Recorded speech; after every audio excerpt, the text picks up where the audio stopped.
क्या आप जानते हैं ताजमहल के बारे में? अगर हाँ, तो आप गलत हैं। चलिए देखते हैं। सकता है आप कभी सोच सकते हैं कि अनंत बंधन की गाथा की ओर ले जाने वाला शाश्वत प्रेम रेगिस्तान जैसी भूमि से विकसित हो सकता है। न तो कैनवास पर और न ही सेल्यूलाइड पर इसकी वैचारिक काल्पनिकता को पर्याप्त रूप से व्यक्त नहीं कर सकती है। यह एक प्रेम दर्शन है जिसे टैगोर समय के गाल पर एक आंसू कहते हैं। The untold story of the great Taj Mahal, whose sign of love. Taj Mahal सफेद संगमरमर से बना एक शानदार दृश्य है जो अपनी भव्यता में अद्वितीय है और एक युग की विशाल समृद्धि को दर्शाता अद्भुत संरचना जिसने दुनिया को जो प्रेम का स्मारक दिया वह उनकी पत्नी महल के प्रति उनके गहन प्रेम का प्रमाण है। यह एक रोमांस है जो संगमरमर में मनाया जाता है और कीमती और अर्ध कीमती पत्थरों से महिमा मंडित किया जाता है और यही इसकी सराहना करने का तरीका है। ताज की भूमि उत्तर प्रदेश अपनी सांस्कृतिक विरासत से समृद्ध है और प्राचीन काल से ही राजनीति का एक प्रमुख क्षेत्र रहा है। आगरा ताज का शहर और 16वीं से 18वीं सदी की शुरुआत तक मुगल साम्राज्य की राजधानी रहा। राष्ट्रीय राजधानी नई दिल्ली के काफी करीब है।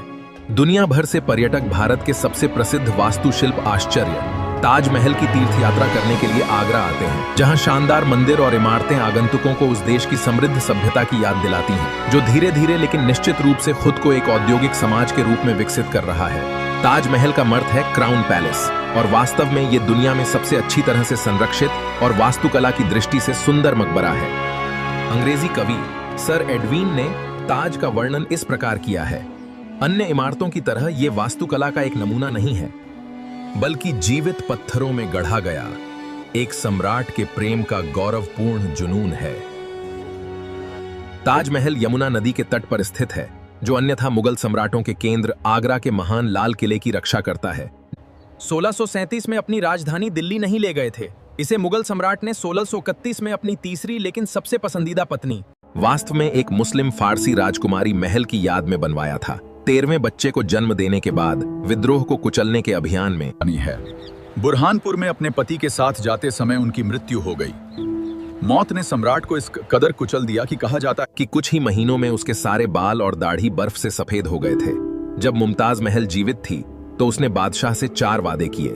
पहला कि वह ताज का निर्माण कराए, दूसरा कि उसे दोबारा शादी करनी चाहिए, तीसरा वह उनके बच्चों के प्रति दयालु हो, कि वह उनकी बरसी पर उनकी कब्र पर जाएं।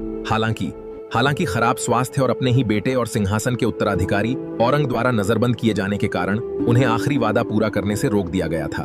ताज एक ऊंचे लाल बलुआ पत्थर के आधार पर बना है, जिसके शीर्ष पर एक विशाल सफेद संगमरमर की छत है, जिस पर 4 पतली मीनारों से घिरा प्रसिद्ध गुंबद है।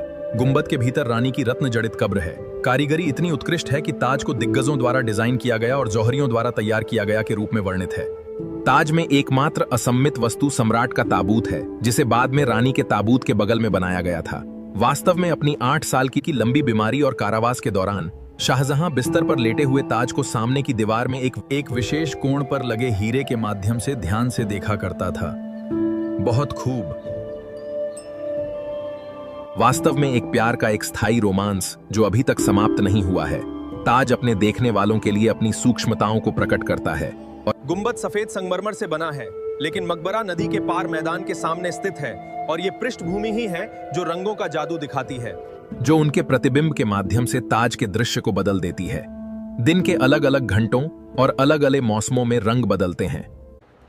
आने वाली और शानदार वीडियो के लिए पेज को सब्सक्राइब करें और लाइक शेयर करें।